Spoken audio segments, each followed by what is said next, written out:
Assalamualaikum warahmatullahi wabarakatuh. Alhamdulillahirabbil alamin wassalatu wassalamu ala asyrafil anbiya'i wal mursalin sayyidina Muhammadin wa ala alihi wa ashabihi ajma'in. Subhanaka la ilma lana illa ma 'allamtana innaka antal alimul hakim. Rabbi shrah li sadri wa yassir li amri wahlul 'uqdatam min lisani yafqahu qawli. Amma ba'd. Selamanya kita panjatkan rasa syukur kehadrat Allah Ta'ala. Allah Ta'ala masih mengurniakan kita kesihatan, kelapangan untuk sama-sama hadir solat berjemaah. Kalau tak silap saya, pertemuan yang sebelum ini kita lalui sudah dakwah secara sirriyah. Dakwah secara sirriyah ni bukan diterjemahkan sebagai sembunyi sangatlah. Sebahagiannya menterjemahkan dia sebagai dakwah secara private. Mungkin private lebih sesuai, kerana sekarang ni ada orang buat mengaji secara private di atas kapal terbang. Macam tu Kenapa kita kata dakwah tu berlaku secara private? Kerana misi dakwah tu sampai. Yang ni saya dah cerita pada tuan-puan tentang seorang sahabat namanya Amru bin Abasah. Dalam pertemuan sebelum ni, Amru bin Abasah ni dia datang daripada Yaman. Yaman ni jauh selatan daripada Makkah. Dia sendiri kata dia dengar dakwah. Kalau seorang lelaki datang daripada Yaman bagi tahu yang dia dengar dakwah, ini bererti dakwah tu taklah secara sembunyi sangat. Maknanya ada sebahagian mereka tahu. Tetapi yang dikatakan sembunyi ni banyak tafsiran. Ada yang kata dia punya gerak kerjanya secara sembunyi. Kita tengok macam mana. Maknanya gerak kerja sahaja secara sembunyi, tetapi dakwah tu sampai. Kalau menurut Dr. Yasir Qadhi, dia bahagikan dakwah tu kepada 5 fasa. Maknanya fasa pertama dakwah secara private ni tadi. Yang kedua, dakwah berlaku secara terbuka tetapi tidak berlaku konfrontasi. Ketika Rasulullah, nanti kita cerita Rasulullah jemput ahli keluarga dia makan. Yang ketiga, dakwah secara terbuka tetapi berlaku konfrontasi ni, confrontation bersama dengan ahli keluarga Bani Hashim sahaja. Yang keempat, nanti berlaku dakwah secara terbuka dan mula ada military punya operation. Ada dah mula gerakan bersenjata. Yang kelima, nanti baru masuk dakwah secara terbuka dan memang melibatkan operasi ketenteraan. Kalau Yasir Qadhi dia bahagikan kepada 5 fasa dakwah. Kita secara kebiasaannya bahagikan kepada 2 sahaja, dakwah sirriyah dengan dakwah jahriyah. Kalau tuan-puan tengok dalam slide tu, dalam timeline tu, 40 hari ataupun ketika usia Rasulullah 40 tahun, datanglah Iqra. Rasulullah jumpa Waraqah, wahyu terputus seketika. Kemudian turunlah ketika itu ya ayyuhal muddathir.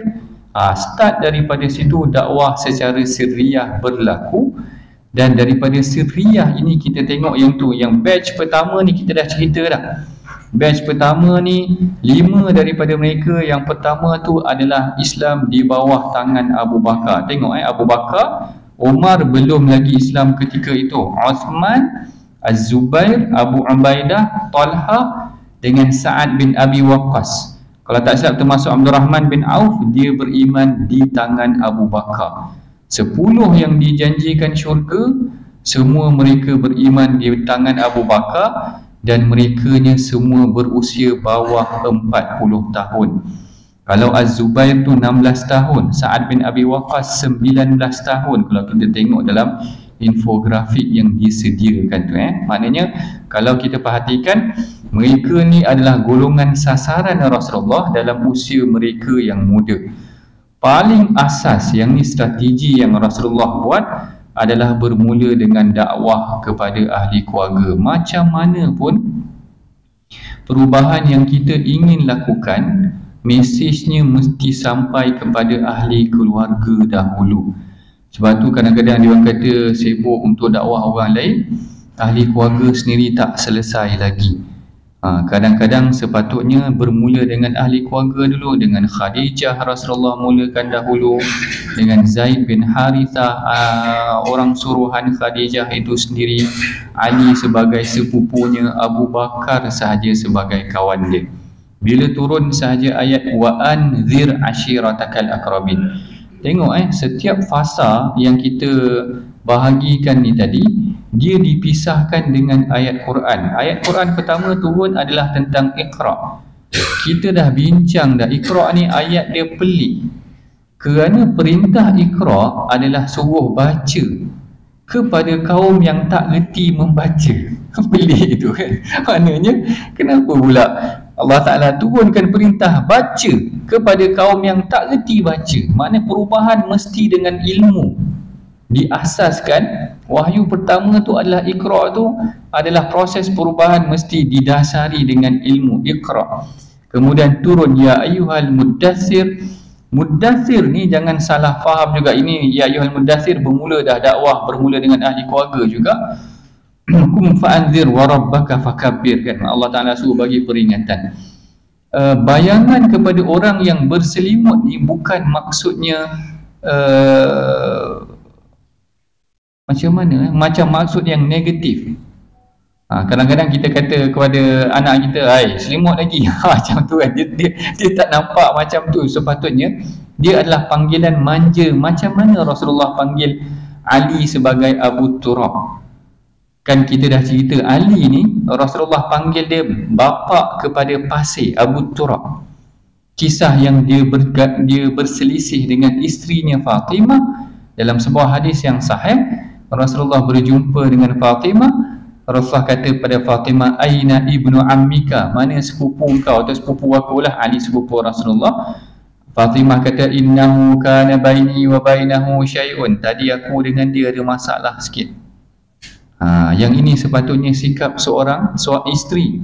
Bila dia bergaduh dengan pasangannya, hanya dia kata kepada, sekalipun kepada ayah dia sendiri, ada masalah sikit tadi.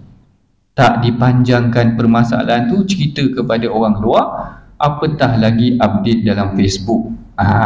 Kalau kita ada masalah, update terus dalam Facebook, buat video TikTok, oh tadi husband I, dia cerita kat situ, habis satu dunia sampai ke Amerika tahu masalah rumah tangga dia.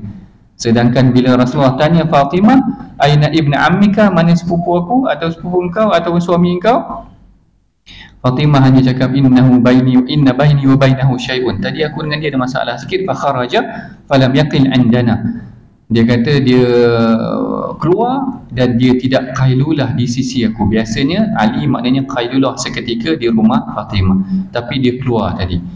Lalu Rasulullah panggil perawi hadis Sahal bin Sa'ad, kalau tak silap saya, panggil kepada lelaki yang meriwayatkan hadis tu.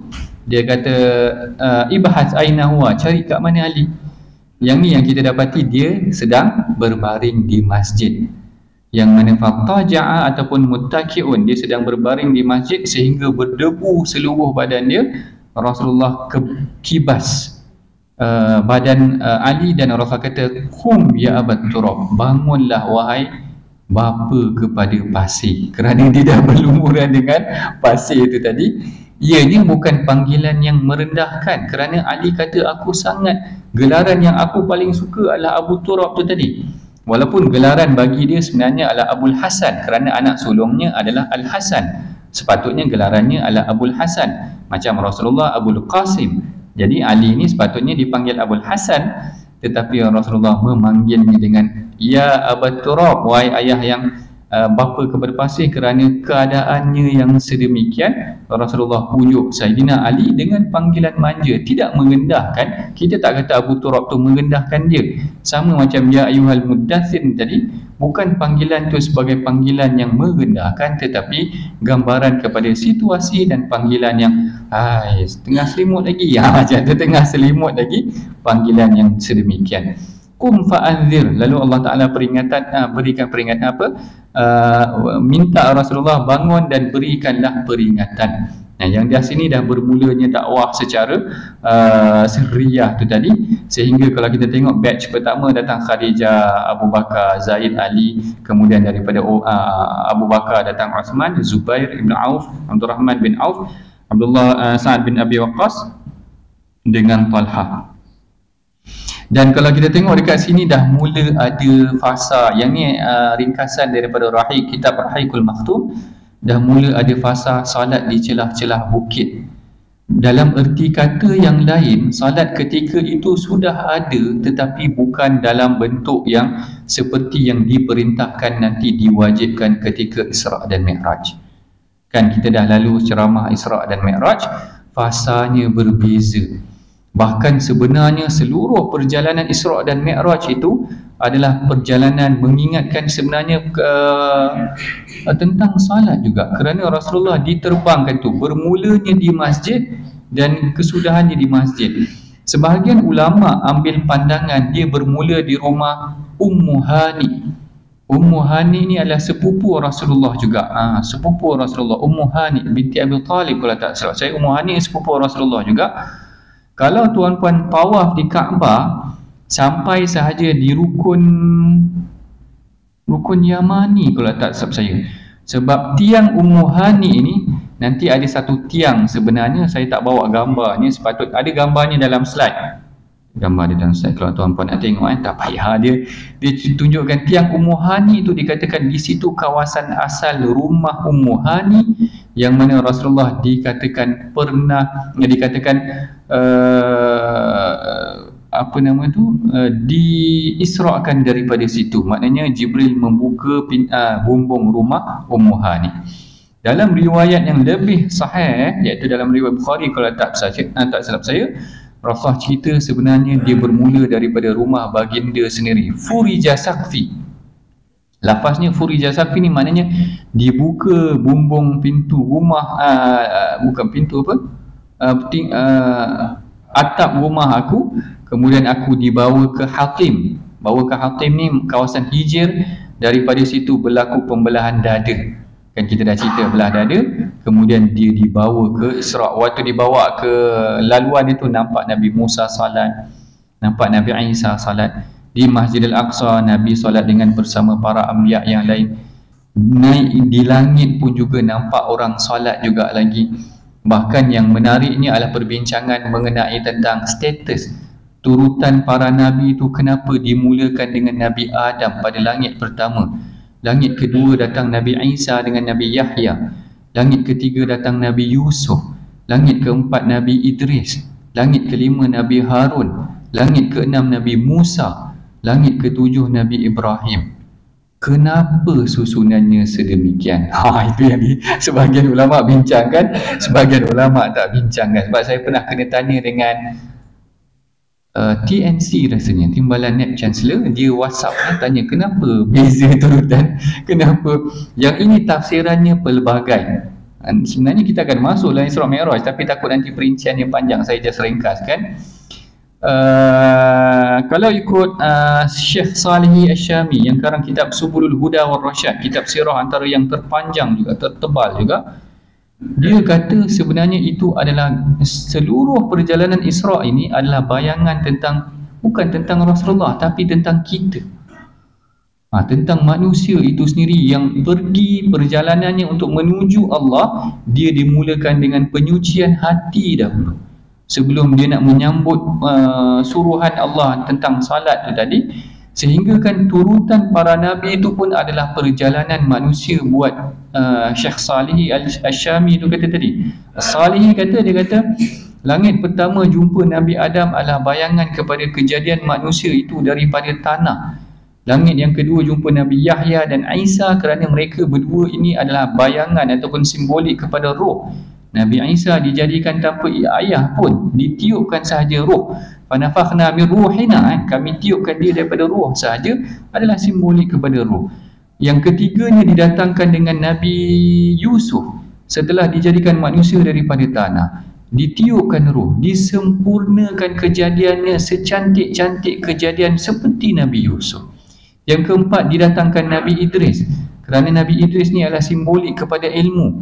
Menurut Qurtubi, dia adalah antara Nabi yang pertama menulis dengan kalam, diberikan pengetahuan yang luas oleh Allah Subhanahu Wa Taala. Yang kelima, didatangkan dengan Nabi Harun. Harun ini adalah datang dengan hikmah, kalau tak silap tak silap saya, kalau dia dipairkan dengan Nabi Musa boleh memerintahkan sesuatu, tapi Nabi Harun akan datang dengan hikmah. Berbanding orang ada ilmu, kadang-kadang tak berhikmah penyampaiannya sedemikian. Datang langit yang keenam, Nabi Harun, Nabi Musa adalah level yang sebelum tertinggi. Nabi Harun ni, Nabi Musa ini, dia dah sampai digelar kalimullah, orang yang boleh berbicara dengan Allah. Sampai kepada langit yang ketujuh, lebih tinggi kedudukan manusia itu, dia jadi Khalilullah, iaitu Nabi Ibrahim. Semua perjalanan ni sebenarnya adalah refleksi kepada manusia itu sendiri dalam perjalanan dia menuju Allah. Nanti naik ke Sidratul Muntaha, kedudukan yang paling tinggi pun nanti kedudukan manusia adalah sebagai seorang hamba. Kerana Allah Ta'ala kata subhanalladzi asra bi'abdihi, maha suci Allah yang memperjalankan hambanya. Tinggi dah, naik dah berjumpa Allah Ta'ala, sampai malaikat pun tak lepas, Jibril pun tak lepas. Setinggi-tinggi manusia bertemu dengan Allah, akhirnya Allah Ta'ala panggilnya hanya sebagai hamba. Jadi kadang-kadang itu sebenarnya kedudukan manusia yang paling tinggi.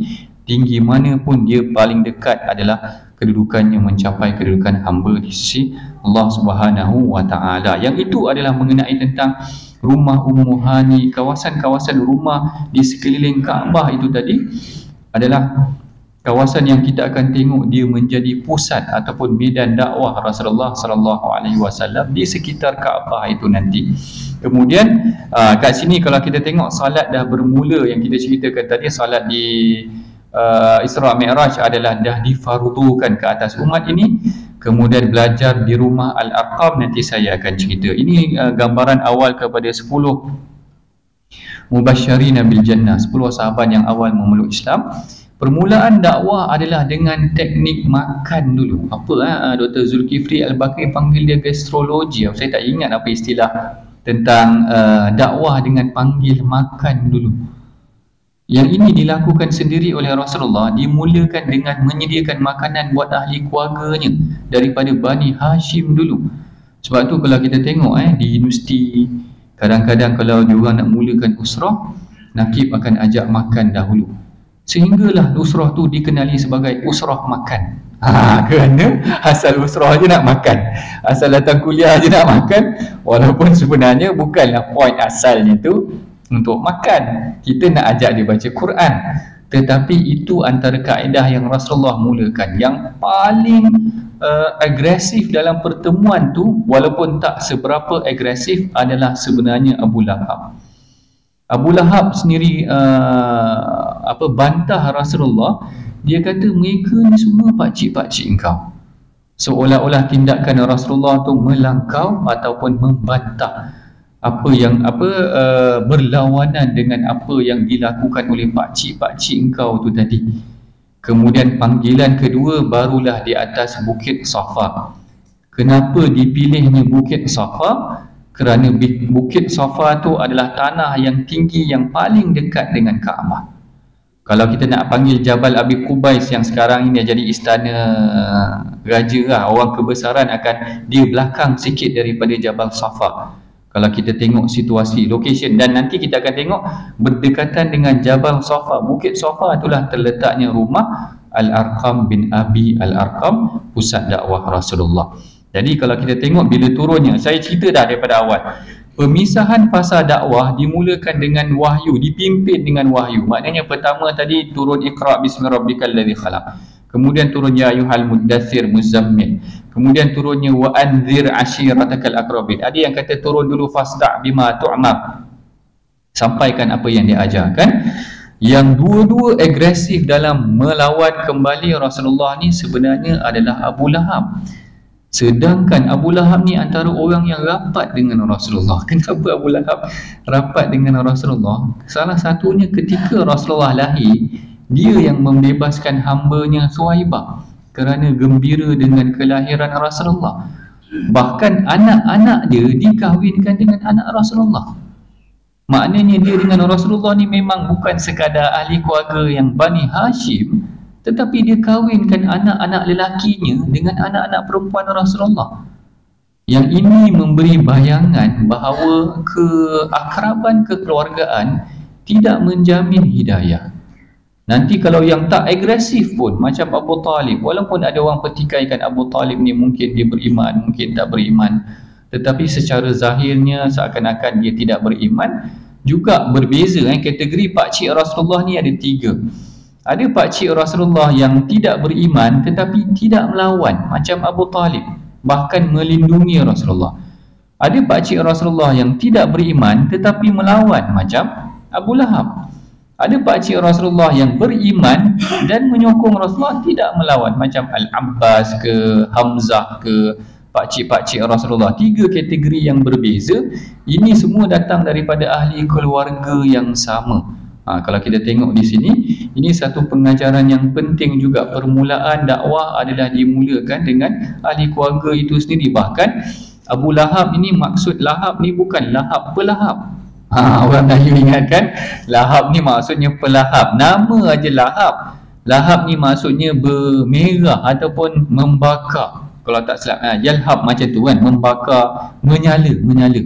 Kerana dia dikatakan antara yang handsome, pakcik-pakcik Rasulullah. Tapi imajinasi kita dalam filem-filem yang sirah Nabi ni, digambarkan Abu Lahab tu tak handsome, kening tebal, betul tebal lah kalau Arab buat tu, betul-betul tebal macam berus watercolor dia letak kat sini, tebal betul. Dia tak gambaran macam tu. Sebenarnya dia digambarkan sebagai orang yang handsome, dan isterinya pun dipanggil Ummu Jamil kan, orang katakan cantik ataupun selebriti lah, influencer lah pada zaman dia. Lepas tu dia berani cakap sebab dia antara orang dengar cakap dia, dan dia adalah antara orang yang ada rupa dan ada harta berbanding dengan Abu Talib. Walaupun dia dihormati ataupun mempunyai kedudukan dalam Bani Hashim, tetapi dikatakan dia tak berapa kaya. Mana 2 status tu sebenarnya berbeza. Bahkan bila mana datangnya Bukit Safa ni tadi, Abu Lahab mula marah dan mula melakukan tindakan fizikal. Sebahagian riwayat kata dia mula baling pasir. Kalau sebelum tu dia hanya bantah dalam pertemuan makan tu tadi, dakwah secara makan yang saya sebutkan tu tadi. Dakwah secara makan ni kadang-kadang dia bagus sebab saya ingat saya awal lepas SPM ke sebelum lepas balik Mesir, saya pernah kerja dengan sebuah syarikat insurans yang bosnya Cina. Bos saya tu hari pertama saya kerja, dia belanja saya KFC. Maknanya dia belanja saya makan dulu lah. Tapi tuan puan pun tahu kerja dengan Cina ni agak tak boleh duduk diam macam tu. Lepas dia belanja kita makan, memang banyak kerja lepas tu dia suruh. Tapi tak apalah, saya belajar pengalaman daripada dia tu. Permulaan approach dia adalah dengan makan. Orang mungkin terhutang budi sebab kita dah bagi dia makan, kadang-kadang mungkin juga macam tu. Dalam pertemuan pertama. Pertemuan kedua dah mula marah. Walaupun sebenarnya peringkat awal mereka menerima Rasulullah kerana dia kata majarabna kadiban, ke kadiban. Sebab Rasulullah dah katakan kalau belakang ni ada kuda nak serang, tentera berkuda nak serang, kuntum musaddiqi. Rasulullah tanya, korang nak benarkan aku? Lalu Quraisy kata ataupun Bani Hashim kata majarabna alaika kadiban, kami tak dapati kau ni penipu pun. Maknanya mereka ready untuk bertindak. Kalau Rasulullah kata belakang bukit ni ada, sebab Rasulullah berada di kedudukan yang tinggi, lalu pasti dia nampak apa yang orang di bawah tak nampak. Lalu dia kata kalau aku kata ada tentera nak serang, korang percaya? Dia orang kata kami tak pernah nampak kau menipu pun. Maknanya dia ready untuk bertindak aje. Bila Rasulullah kata berimanlah wahai Bani Abdul Manaf, Bani Lu'ay bin Murrah bin Ka'ab, Bani Fihir, semua Bani itu diseru. Lalu mereka mula, ataupun ada yang terpinga, tapi yang paling agresif adalah Abu Lahab, sehingga beliau baling pasir dan mengucapkan cilakalah tabban laka sa'iral yaum, cilakalah kau ataupun mudah-mudahan kau ditimpa kecelakaan. Alihadza jama'atana, apakah dengan sebab ini engkau menghimpunkan kami? Lalu turunlah tabbat yada abi lahabin wa tabb. ma aghna anhu maluhu wa ma kasab sayasla naran dzata lahab wa imra'atuhu hammalatal hatab. Cuma yang saya suka untuk ulas adalah mengenai tentang tabbat. Dia dua kali Allah Ta'ala celanya tabbat yada abi lahabin wa tabba, dua kali. Permulaan pun tabbat dah, tangan Abu Lahab, penutup pun wa tabba tu adalah dua kali celaka. Mana macam tu Allah Ta'ala balas balik kepada Abu Lahab. Ma aghna anhu maluhu wa ma kasab. Allah Ta'ala kata duit kau semua ni tak memberikan manfaat pun kepada kau. Sayasla naran dzata lahab, kau akan masuk neraka, akan membakar. Wa imra'atuhu hammalatal hatab. Yang ni kita pernah bincang. Dan isterinya akan memikul kayu api dalam neraka nanti. Kenapa isteri dia pikul kayu api? Tak ada perumpamaan yang lain ke kenapa dia kena dibayangkan sebagai pembawa kayu api dalam neraka? Hammalatal hatab kan, wa imra'atuhu hammalatal hatab. Yang ni tafsiran ulama pelbagai dan sangat menarik. Al-Imam Tabari kata adalah kerana memang kerja dia, maknanya secara literalnya memang dia bawa kayu dan dia taburkan ke laluan Rasulullah, kayu-kayu yang berduri. Jadi atas sebab tu Allah Ta'ala patrikan kisah mereka berdua ni mencelakakan Rasulullah dan menyakiti Rasulullah sendiri, termasuklah isterinya yang membawa kayu api. Itulah kayu-kayu yang berduri kerana dia taburkan untuk menyakiti Rasulullah, kerana mereka ni berjiran dengan Rasulullah, Abu Lahab itu sendiri. Al-Imam Mujahid pula kata, dia kata kerana pembawa kayu api ini adalah sifatnya pengadu domba. Dia macam orang bakar sate.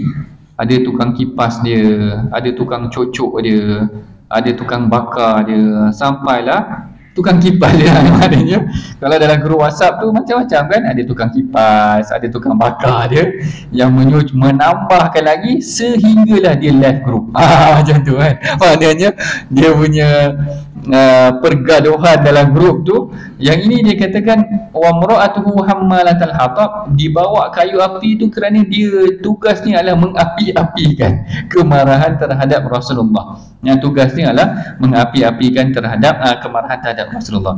Manakala yang ketiganya adalah Ibn Atiyah. Syekh Al-Imam Ibn Atiyah menyatakan pembawa kayu api ini adalah kiasan kepada dosa yang akan dipikulnya ke dalam neraka, kerana kayu api yang dipikul itu akan membakar, maknanya dosanya akan membakar dirinya sendiri. Tetapi yang paling menarik sekali pada pandangan saya adalah apa yang diungkapkan ataupun apa yang ditulis oleh Al-Imam Ibn Kathir. Al-Imam Ibn Kathir kata, dia kata pembawa kayu api ini adalah bayangan kepada dia nanti akan bawa kayu api membakar dirinya sendiri dan membakar suaminya, kerana kedua-duanya melawan Rasulullah. Lalu sebahagian mufassir menyatakan, kalau seorang suami gagal menjaga isterinya dengan baik, isterinya akan memberikan kesan sehingga dibawa kayu dan mereka bersama di dalam neraka. Jadi tugas mendidik suami itu, tugasnya bukan sekadar dia bebaskan isterinya melakukan apa sahaja, tetapi dia mendidik isterinya jangan sampai isterinya sendiri yang akan bawa kayu api dan akhirnya mereka berdua dibenamkan di dalam neraka. Dalam Al-Quran, semua contoh pasangan Allah Ta'ala beri. Ada pasangan yang kedua-duanya baik. Allah Ta'ala contohkan maknanya Nabi Ibrahim dengan pasangan isterinya yang baik, ataupun Rasulullah sendiri dengan pasangan isterinya baik. Tapi ada pasangan yang suaminya baik, isterinya tak baik. Macam kisah Nabi Lut, sebagai contoh, ataupun wa imra'atan Nuh, kisah Nabi Nuh macam tu juga. Ataupun ada suami isteri yang baik tetapi suaminya tak baik, macam Asyah dengan Fir'aun, wa imra'ata Fir'aun kan, idh qalat rabbi ibni li indaka baitan fil jannati, macam tu. Dan yang terakhirnya Allah Ta'ala bayangkan kedua-duanya tak baik, suaminya bermasalah, isterinya pun bermasalah. Jadi jenis-jenis pasangan ni dalam Al-Quran Allah Ta'ala dah persembahkan dah. Tinggal lagi kita nak jadi yang mana sahaja, yang kedua-duanya baik ke ataupun yang kedua-duanya tak baik ke, atau salah seorang baik salah seorang tak baik. Sebab tu Rasulullah memuji pasangan yang saling bantu membantu dalam perkara kebaikan. Rasulullah kata rahimallahu rajulan, Allah Ta'ala merahmati seorang lelaki yang bangun pada malam hari lalu dia merenjiskan air kepada isterinya untuk sama-sama bangun qiyamul lail pada malam hari. Boleh juga selain daripada renjis, bawalah baldi ke apa, ataupun apa sahaja yang boleh dibawa. Maknanya Rasulullah kata rahimallahu rajulan, doa ni daripada Rasulullah. Allah Ta'ala merahmati seorang isteri, seorang suami yang mengejutkan pasangannya, begitu juga pasangannya mengejutkannya. Jangan dikejutkan tu tadi nanti jadi flying kick pula ke apa ke, ataupun jangan tindak balas yang tidak elok. Tetapi itu salah satunya galakan ataupun perbuatan yang Rasulullah sampaikan mengenai tentang pasangan seorang. Saya tak ingat Rifa'ah ke siapa Abu Rafi' ke siapa, seorang sahabat Nabi yang mengadu kepada Rasulullah suami dia pukul dia kerana dia menasihati suaminya. Lalu rasa saya Abu Rafi' kalau tak silap boleh betulkan kemudian lepas ni, yang mana akhirnya Rasulullah SAW panggil mereka berdua dan Rasulullah tanya kepada Abu Rafi', apa masalah kau ni? Macam itulah, apa masalah kau sampai kau pukul isteri kau? Lalu Rasulullah kata dia sebenarnya dia panggil isteri Abu Rafi'. Lalu isteri Abu Rafi' kata, aku dengar Rasulullah kata kalau kau salat dan kau kentut, maka solat kau akan batal. Lalu itulah yang dinasihati oleh isterinya kepada dia, menyebabkan Rasulullah tertawa dalam insiden tu. Kerana dia kata, ya Abu Rafi', wahai Abu Rafi', apa yang diucapkan isteri kau adalah betul. Maknanya dia lawan bini dia kerana kejahilan dia.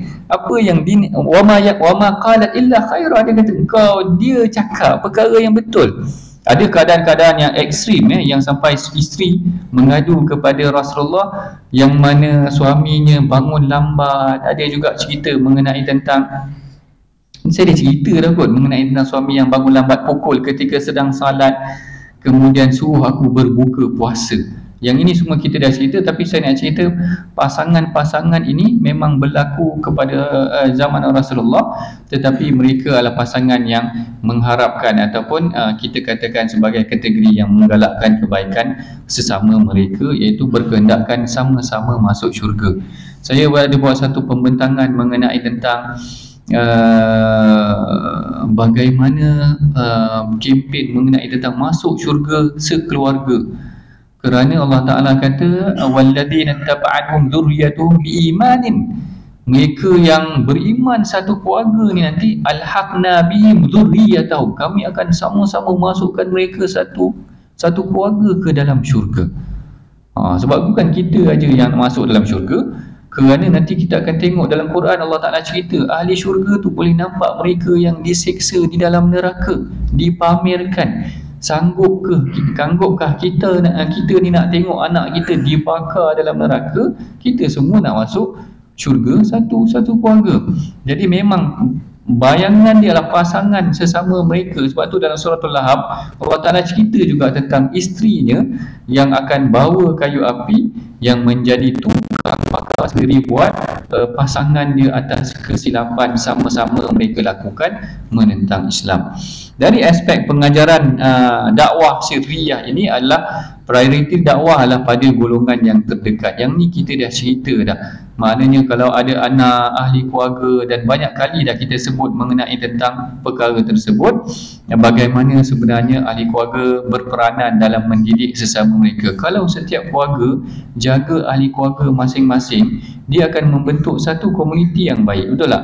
Ahli keluarga ni semua soleh, ahli keluarga ni semua soleh, ahli keluarga ni. Jadi komuniti itu akan membentuk satu komuniti yang baiklah kerana mereka memainkan peranan. Sebab tu kalau jiran dia marah, jiran dia akan kata, bapak kau tak ajar. Macam tu kan. Maknanya gambaran kepada tak kefungsian lah ahli keluarga itu sendiri. Kemudian wanita salihah ni kita dah cerita tentang Khadijah, yang mana waktu Rasulullah awal-awal sampai dakwah, Khadijah mainkan peranan, Abu Bakar kita dah tengok dakwah qudwah hasanah, sehingga kan bila dah bermulanya dakwah secara jahriyah ini, kita dapati Rasulullah punya strategi tu memang betul-betul dia merancang untuk menjadikan Makkah itu sebagai sebenarnya sebuah wilayah Islam juga. Kerana tidak ada setiap bani, melainkan setiap bani tu akan ada wakilnya yang memeluk Islam. Kalau kita tengok dekat slide ni, Bani Hashim ada Ali bin Abi Talib, Bani Umayyah ada Uthman bin Affan, Bani Makhzum ada Abu Salamah, Bani Tayyim, kalau tak salah saya bukan Bani Tamim, Bani Tayyim ada Abu Bakar Ibn Abi Quhafa, Bani Adi nanti kemudian datang Umar Al-Khattab, Bani Zuhrah ada Sa'ad bin Abi Waqqas, Bani Saham ada Khunais, Bani Jamuh. Maknanya poin saya adalah setiap kabilah itu ada sasaran yang Rasulullah sasarkan. Seumpama macam kita ni lah, kalau saya ada sebuah parti, katakanlah contoh saya ada sebuah parti, kita kena target dekat Terengganu siapa wakil kita, katakan macam tu lah. Maknanya kat Kelantan siapa, supaya satu wilayah tu akan menyokong menjadi kita, menjadi dia menyokong misi kita. Sama juga Rasulullah, setiap kabilah yang berada di Makkah itu telah sampai dakwah kepada mereka dan ada wakil daripada mereka sendiri. Mana ini kita boleh dapati strategi dakwah Rasulullah tu adalah efektif kerana dia memang sasarkan dan tersusunlah. Maknanya munazam, sistematik dakwah yang dilaksanakan oleh Rasulullah sallallahu alaihi wasallam. Dan salah satu strategi dakwah yang dibuat oleh Rasulullah adalah ada rumah dakwah. Rumah dakwah ini adalah rumah Al-Arqam bin Abi Al-Arqam. Al-Arqam bin Abi Al-Arqam ni karakter dia kalau dalam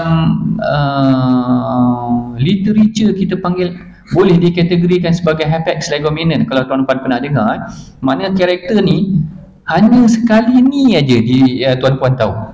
Lepas daripada ni dah tak datang. Ada jumpa dah cerita tentang Al-Arqam? Tak ada dah. Yang inilah satunya cerita tentang Al-Arqam ada dalam literature sirah ni, dalam Ibn Hisham ke ataupun dalam Ibn Ishaq.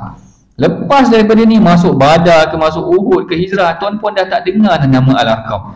Maknanya misteri betul Al-Arqam ni sampai Rasulullah, mana Rasulullah pilih dia memang satu figure yang sangat misteri. Lepas tu kita dah tak tahu dah kat mana dia, kan? Mana cerita tentang dia dah tak ada. Nama dia pun misteri. Kenapa nama dia misteri? Kerana namanya Al-Arqam bin Abi Al-Arqam. Al-Arqam bin ayah Al-Arqam. Siapa ayah dia? Kita pun tak tahu. Al-Arqam bin ayah. Maksud Al-Arqam bin Abi Al-Arqam itu Al-Arqam bin ayah Al-Arqam. Siapa ayah dia? Tak ada. Dia tak sebut nama, hanya sebut ayah Al-Arqam. Al-Arqam bin Abi Al-Arqam adalah figure yang misteri lah kalau kita katakan dalam literature sirah ini. Dan yang menariknya juga, pemilihan rumah Al-Arqam ni adalah kerana dia daripada Bani Makhzum. Kenapa Bani Makhzum ni istimewa? Kerana Bani Makhzum ini adalah Bani Abu Jahal. Saya nak cerita pada tuan-puan, Rasulullah pilih rumah dakwah di kawasan musuh yang paling memusuhi dia. Saya bagi contoh, kalau Hamas perang dengan Israel, dia pun cari Israel cari pemimpin Hamas, katakan Khalid Mish'al ke siapa-siapalah pemimpin besar dia, tak jumpa dekat Palestin. Rupanya menyorok di Tel Aviv, Israel. Kan strategik tu, maknanya dia duk cari dekat Hamas, rupanya tak menyorok kat Hamas, menyorok kat dalam Israel sendiri. Macam itulah dakwah Rasulullah. Orang ingatkan rumah dakwah Rasulullah tu di perkampungan Bani Hashim. Cari kat perkampungan Bani Hashim, tak ada. Rupanya menyorok di Bani Makhzum, tempat kawasan yang paling memusuhi Rasulullah. Sama lah macam kalau orang kata duk cari Bin Laden, Osama Bin Laden, cari Osama Bin Laden, pergilah memburunya di Afghanistan. Rupa-rupanya dia menyorok di Amerika, katakan macam tu kan. Maknanya kan strategik tu. Orang sangkakan dia menyorok di kawasan orang Islam tu, rupanya dia menyorok di tempat musuh. Ini antara strategi pemilihan dakwah Rasulullah. Dipilihnya rumah dakwah itu adalah di rumah di kawasan Bani Makhzum, iaitu di rumah Al-Arqam bin Abi Al-Arqam, kawasan penempatan ataupun Bani yang sangat memusuhi Rasulullah. Dan kemudian Al-Arqam ni adalah orang yang muda. Orang muda dulu 16-17 tahun dah ada rumah dah. Dah ada rumah dah. Kita ni umur 30 tahun belum tentu ada rumah lagi Sekarang ni saya nak merungut sikit Sekarang ni rumah mahal tuan-tuan Kalau saya mengajar pelajar saya tak boleh imagine dia orang keluar umur 23-24 tahun, harga rumah 500-600 ribu. Starting baru 2,000, rumah nak kena bayar 3,000. Sampai umur berapa dia nak menyewa? Ni kita cerita tentang sirah tadi, masuk sikit isu semasa. Ditambah pelik lagi, keluar berita ratusan ribu rumah bukan terbengkalai, maknanya tak laku. Dah tak laku. Projek-projek tu kalau tuan-puan tengok kat nilai naik, dah siapa yang beli? Ini soalan teka-teki malam ni lah. Siapa yang beli rumah banyak-banyak sampai 500-600 ribu tu? Cubalah tuan-puan fikir. Macam tu Saya nak cerita ni tentang rumah Al-Arqam ni. Kalau dia memiliki rumah sendiri 16-17 tahun ni, tak mustahil pun dia adalah orang yang sama ada sudah berumah tangga. Antara contoh sahabat yang sudah berumah tangga ketika usia muda adalah Amr bin Al-As ni. Ada yang kata Amr bin Al-As dengan anaknya Abdullah bin Amr tak jauh beza pun, sama ada 10 ataupun belasan tahun. Seolah-olahnya kalau ayahnya dah 35, anaknya dah 20 tahun. Kerana dia kahwin ketika umur 15 tahun, 16 tahun. Amr bin Al-As kahwin muda dan dia bertubuh besar. Jadi orang ingatkan dia dah besar, tapi sebenarnya dia muda. Sama dengan anaknya Abdullah bin Amr bin Al-As, usianya dengan ayahnya tak jauh. Maknanya kerana dia kahwin muda lah, maknanya gambaran begitulah. Kita ni ada juga 16-17 tahun ni ada juga yang dah kahwin dah mungkin dia nak kahwin awal lah, ada juga yang berlaku. Tapi nak cerita kat sini, ini rumah dakwah. Dan rumah dakwah Rasulullah ni, ada yang aksiden kahwin pun mungkin jugalah. Saya tak nak sentuh lapak tu tapi nak ceritanya dia menjadi rumah. Dan rumah Al-Arqam ni menjadi pusat dakwah yang kalau tuan-puan baca dalam hadis Musnad Ahmad, sahabat berselisih di rumah Al-Arqam bin Abi Al-Arqam. Ada saya cerita macam ni Al-Zahabi merekodkan dialog Ammar yang mana mereka menyebutkan berselisih di pintu rumah Al-Arqam bin Abi Al-Arqam dengan Suhaib Ar-Rumi. Tokoh-tokoh besar ni memang biasa masuk ke rumah Al-Arqam, pusat dakwah dia. Dan dia kebanyakannya, kadang-kadang dulu saya ingat, dulu ni bukan Al-Arqam dulu, Al-Arqam sekarang. Kan ada pertubuhan Al-Arqam ni, nanti confuse juga. Dulu Al-Arqam ada rumah di Nilai, ada yang beritahu ni dulu tempat Al-Arqam, dia orang punya pusat dakwah ataupun pengajian. Kemudian ada yang kata dia berpindah ke Rawang, itu pun Al-Arqam juga. Cuma nama adalah pertubuhan dia, nama Al-Arqam, dan strategi dia pun macam tu juga. Dia akan buat di rumah berdekatan dengan kawasan masyarakat. Dah azan ke kita? Azan dulu ke macam mana? Belum lagi sama juga dengan kalau kita tengok Abu Ubaidah, ini semua nama besar. Mus'ab bin Umair, mereka ni semua adalah tokoh-tokoh yang lahir daripada rumah Al-Arqam bin Abi Al-Arqam. Dia seumpama generasi awal bagi sesebuah persatuan. Kadang-kadang dalam sebuah persatuan tu, generasi awal tu kita tengok orangnya hebat-hebat kerana dia dilahirkan dalam rumah kawasan tersebut. Dan salah satunya juga adalah Al-Arqam ni, yang ni saya tak letakkan tapi kalau saya mengajar kursus mutawif, saya akan cerita. Kita ada lokasi rumah Al-Arqam tu tak jauh daripada Bukit Safa. Kalau dulu 2017 saya pergi umrah DIY, sekarang ni pun dah banyak orang buat umrah DIY kerana dah boleh buat visa pelancong pun dah boleh pergi dengan umrah dengan visa pelancong tu. Dulu tak boleh, dulu kena ada umrah visa juga. Bila nak pergi tu, kawan minta, dia kata cuba kita allocate sebenarnya dekat mana rumah Al-Arqam, yang sehinggakan korang tak perasan situasi itu ataupun rumah dakwah tu di mana. Paling dekat yang kita jumpa dekat Bukit Safa, tak jauh daripada, kalau tuan-puan turun daripada Bukit Safa, ada pintu-pintu belah kanan. Salah satu pintu itu ada yang juga dinamakan sebagai Babul Arqam bin Abi Al-Arqam. Bawabatul Arqam ke ataupun Babul Arqam bin Abi Al-Arqam, dikatakan dia tak jauh daripada sekitar kawasan tersebut. Atas sikit nanti tuan-puan akan jumpa yang kawasan dikatakan rumah Khadijah. Atas sedikit tuan-puan kata akan jumpa nanti rumah kelahiran Rasulullah dan sebagainya. Kenapa dipilih berdekatan dengan Jabal Safa adalah kerana kawasan tersebut dikatakan crowded. Orang buat apa? Sa'i. Kan kawasan sa'i ataupun kawasan sibuknya urusan di situ dengan pasar dan sebagainya, menyebabkan keadaannya dikatakan bukan laluan yang, kalau laluan yang sibuk menyebabkan orang tak perasan siapa yang keluar, siapa yang masuk. Ada yang kata begitu. Hikmah pemilihan rumah Al-Arqam bin Abi Al-Arqam melahirkan ramai sahabat-sahabat yang terawal, Ammar bin Yasir, Suhaib Ar-Rumi, Abu Ubaidah Al-Jarrah, Mus'ab bin Umair dan sebagainya. Mereka semua adalah lahir daripada rumah Al-Arqam ibn Abi Al-Arqam. Maknanya kalau nak menyampaikan dakwah, alangkah baiknya kalau ada satu pusat dakwahnya tu sendiri. Pusat dakwahnya tu sendiri. Yang ini adalah salah satu mungkin insensitif sikit pembangunan sistem usrah macam tu. Yang ni setengah orang sensitif kan, dia kata apa ni Sanusi ajar usrah pula kan. Dia adalah tentang bagaimana sistem usrah tu di extract. Ideanya adalah daripada pertemuan yang berlaku di rumah Fatimah binti Al-Khattab, iaitu adik kepada Umar Al-Khattab. Kisahnya adalah, kalaulah saya bawa usrah ataupun saya ada bawa usrah pada kebiasaannya saya akan mulakan dengan surah Taha, kerana surah Taha akan mengingatkan kita mengenai tentang usrah yang berlaku dalam insiden tersebut. Kerana apa? Bila Umar nak pergi bunuh Rasulullah, dia berselisih dengan seorang lelaki daripada Bani apa saya tak ingat, yang dia kata engkau nak pergi bunuh Muhammad, buat apa? Adik engkau pun dah peluk Islam. Lalu dia patah balik ke rumah adiknya Fatimah bintul Khattab. Siapa yang ada dalam rumah tu? Ada Fatimah, ada suami Fatimah Sa'id bin Zaid kalau tak salah saya, ada seorang lagi yang Khabbab ataupun Khubayb Khabbab yang berada di rumah Fatimah yang mengajarkan mereka Al-Quran. Jadi sebahagian gerakan mengambil insiden ini sebagai keadaan bagaimana Rasulullah menghantar wakil ke rumah untuk mendidik Al-Quran.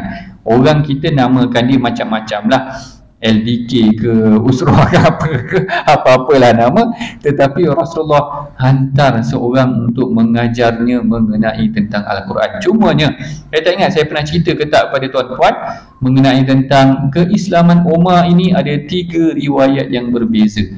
Riwayat yang paling popular adalah ketika dia dengar baca surah Taha kan, Taha dalam rumah adiknya tu, lalu dia pecahkan ataupun dia pergi serbulah, ambush rumah adiknya tu, dan akhirnya dia pukul adik ataupun adik iparnya sehingga menyebabkan akhirnya bila dia dengar Al-Quran dia masuk Islam.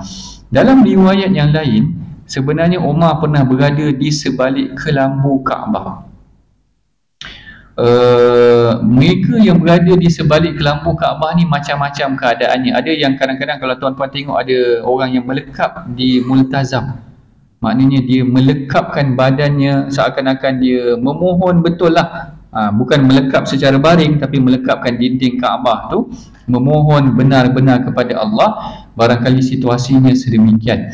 Even kalau tuan-tuan nanti tengok dalam Fathu Makkah, pembukaan kota Mekah, sejarah pembukaan kota Mekah, Rasulullah pernah bagi beberapa nama yang Rasul kata kalau mereka berselindung di sebalik kelambu Kaabah pun kamu cari dia dan bunuh mereka. Kerana mereka tu antara golongan figure-figure yang berpengaruh, yang mempunyai kesan terhadap Rasulullah dan Islam. Dalam Fathu Mekah nanti mana istilah berselindung ataupun bergayut di kelambu Kaabah pun kena cari. Dalam satu ketika Umar pernah berada di sebalik kelambu Kaabah tu tadi. Lalu Rasulullah solat di Hijr kalau tak silap saya, di sisi Kaabah tu juga, dan baginda Nabi baca surah Al-Haqqah kalau tak silap saya. Al-Haqqatu mal-Haqqah wa ma adraka mal-Haqqah. Lalu Umar kata zalika awwalu ma waqarat fi qalbi. Itulah surah yang pertama yang membekas dalam hati aku. Dalam sebuah riwayat, dua tu riwayat kedua. Dalam sebuah riwayat yang lain pula, riwayat yang ketiga, Umar pernah ikut Rasulullah pergi ke mana sahaja Sehingga Rafah kata, engkau tak penat ke wahai Umar? Lalu Rasulullah bacakan dia ayat Quran, lalu dia dengar, dia tersentuh. Ketiga-tiga riwayat ini dikategorikan oleh ahli hadis sebagai riwayat yang lemah ataupun riwayat yang dhaif, tetapi para ulama terima kerana membayangkan Umar memeluk Islam kerana tersentuh dengan Al-Quran. Jadi balik-balik pada diri kita, ada tak mana-mana ayat Al-Quran yang boleh menyentuh diri kita? Selama ni dah puluh tahun baca Quran dah, apa ayat yang paling menyentuh? Kalau kita baca, kita sentap terus. Sebab kadang-kadang lama dah baca Quran ni tuan-tuan, ni nak masuk Ramadan ni boleh habis khatam dah, tapi tak faham-faham juga apa yang dah tak menyentuh. Sebab situasi menyentuh ni banyak. Kalau tak silap saya, macam Fudail bin Iyad, dia dengar ayat daripada suratul Hadid, dia kata fa kaifa idza ji'na bi kulli ummatin bi syahidin, bukan fa kaifa idza bi alam ya'ni lil ladzina amanu an takhsha'a qulubuhum li dzikrillah. Sebab tu saya galakkan yang Fudail ni, dia katakan dia dengar ayat tu Allah Taala kata, tak sampaikah masanya lagi kamu menundukkan khusyuk diri kamu kepada Allah. Bila dia dengar tu, dia rasa sentap macam selama ni aku buat apa? Ada yang katakan ni dia dalam keadaan nak mencuri ke apa, dia dengar seseorang baca ayat Quran. Jadi beramai sahabat ni sebenarnya dia berubah dengan Al-Quran. Kita ni tak tahu kat mana yang boleh menjadi, dia sepatutnya kena cari dalam surah-surah lazim ke. Sebab tu bila baca sekali dengan terjemahan, mudah-mudahan ataupun buat nangis tabaku tu kan. Maknanya kan kadang-kadang sebahagian imam bila dia baca Quran dia menangis, kita pun menangis. Orang tanya kenapa menangis, saya pun tak tahu. Saya tengok imam menangis, jadi dia pun menangis juga sekali. Dia tak tahu sebab apa dia menangis. Kat Mekah sebab sungguh kat Mekah imam tu baca menangis-nangis, jadi dia pun menangis juga. Bila orang tanya kenapa menangis, saya pun tak tahu. Saya tengok dia menangis, tak, kalau boleh feel menangis tu bagus dah lah. Tapi kita nak dia kalau boleh faham ataupun dia cari balik ayat yang dibaca oleh imam tu tadi, kenapa imam tu menangis. Sebab tu yang kalau saya pernah cerita pada tuan-tuan, Rasulullah tegur sahabat yang bila dibaca suratul Rahman tu dia tak tersentuh kan, kita dah cerita kan, yang Rasulullah pernah baca suratul Rahman di hadapan para sahabat tapi dia tak respon. Lalu Rafah tersentuh. Rafah kata, qara'tuha lailatal jinni wa hum ashaddun fi'alan minkum, atau wa hum ashaddur irtidadan minkum. Aku baca surah Rahman ni di hadapan golongan jin dan dia lebih tersentuh ataupun cepat respon daripada kamu. Hadis ni secara tak langsung menafikan teori orang Melayu. Teori orang Melayu kan. Sebab orang Melayu kata sebaik-baik jin sejahat-jahat manusia. Sebaik-baik jin, maknanya sejahat-jahat manusia ni dialah perogol bersirinya dia kamu. Agar kita nak kata tu sebaik-baik jin, sedangkan jin ni dengar Al-Quran tersentuh. Jadi isu pula nanti orang kata Sanusi membatalkan teori orang Melayu yang menyatakan sebaik-baik jin sejahat-jahat. Tapi Rasulullah terasa bila sahabat tak ada respon. Sebab dalam surah Rahman Allah Ta'ala ulang fabi ayyi ala'i rabbikum atukadziban banyak kali. Fabi ayyi ala'i rabbikum atukadziban ni Allah Ta'ala tanya kita apa nikmat yang tak cukup lagi. Kalau dulu Tuan Guru Haruddin, dia punya bayangan sangat cantik, dia punya analogi sangat cantik. Analogi dia bayangkan seperti seorang pekerja yang buat semua kerja yang bos dia suruh buat. Bos suruh buat filing, dia buat filing. Bos suruh buat audit, dia buat audit. Bos suruh buat apa-apalah marketing, dia buat, semua dia buat. Sehingga kan dia buat apa yang bos dia tak suruh. Bos dia tak suruh basuh kereta, dia pergi basuh kereta bos dia. Macam tu, dia buat semua benda yang bos dia tak suruh. Sehingga kan dia jumpa bos dia, dia kata apa lagi yang tak cukup bos. Tapi dalam surah Rahman terbalik, Allah Ta'ala tanya kita apa lagi yang tak cukup. Jadi bila didengar tu tersentuh, menangis. Kerana Allah Ta'ala ulang banyak kali apa lagi yang tak cukup. Dah bagi nikmat banyak, dah bagi anak isteri, harta cukup, kesihatan, tapi masih melakukan maksiat. Jadi kita tengok ayat-ayat Quran ni, bila sahabat baca dia tersentuh. Kita ni maknanya kalau tak boleh pun maknanya kena belajar apa sebenarnya ayat. Saya dah terlebih ke ada 55 saya habis ke dah kena habis ni Haji? Kena habis tak? 5 minit. Okey, habis. Ada ayat yang sepatutnya kita ambil daripada surah dalam Al-Quran, mana-mana ayat yang boleh kita jadikan sebagai pedoman.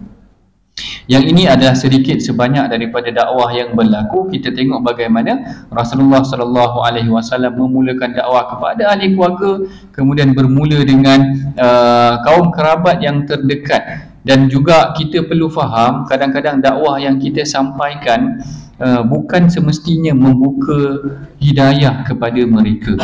Maknanya kita kena terima yang innaka la tahdi man ahbabta. Allah Ta'ala kata, engkau boleh bagi tazkirah tetapi dia belum tentu menyampaikan hidayah. Maknanya ada, kalau kita tengok macam kes-kes tadilah Abu Lahab ke ataupun Abu Talib sendiri, balik pada diri kita. Maknanya tugas menasihati anak tu mesti disampaikan sekalipun tak sampai kepadanya hidayah, sehingga biar dia ingat esok kalau kita dah meninggal, dulu ayah selalu pesan kalau boleh jangan tinggal salat. Itu yang dia ingat, walaupun dia tak terima hidayah pun. Waktu dia hidup, dia ayah dia berbuih dah kata jangan tinggal solat, jangan tinggal solat subuh. Habis dia tak dengar, orang subuh mati lah. Macam cerita yang saya pernah cerita dulu, subuh mati ada sahabat yang memang tak boleh nak jaga pun. Tapi sekurang-kurangnya hidayah, kita tak tahu hidayah tu datang lepas kita meninggal. Tiba-tiba ayah, anak dia ingat, oh dulu ayah pernah pesan. Akhirnya dia tak tinggalkan dah solat. Yang paling utama adalah dia sampaikan, kerana hidayah tu belum tentu sampai dengan kata-katanya. Sebab kadang-kadang dia mungkin tak nak dengar kata-kata kita, tapi mungkin lepas daripada tu Allah Ta'ala berikan pembukaan hidayah kepada dia. Nah, ini sedikit sebanyak perkongsian kita mengenai tentang fasa dakwah secara jahriyah dan sirriyah. Sebenarnya ada sikit lagi dakwah secara jahriyah ni juga, kerana kalau kita tengok dalam timeline tu, nanti mulalah ancaman-ancaman berlaku secara lebih agresif. Maknanya dah mula sampai melemparkan perut lembu ataupun kotoran-kotoran daripada binatang yang dikorbankan. Boleh imagine ya, maknanya kalau orang ambil, kan kita korban tu kita buang perut tu kan, orang letak belakang kita waktu kita sedang solat dengan busuk dan sebagainya. Itu yang kemudiannya berlaku kepada Rasulullah sallallahu alaihi wasallam. Jadi mudah-mudahan ada sedikit pengajaran yang tuan-puan boleh pelajari daripada pengajian fiqh sirah kita pada hari ini. Aqulu qauli hadza astaghfirullahalazim li wa lakum. Assalamualaikum warahmatullahi wabarakatuh.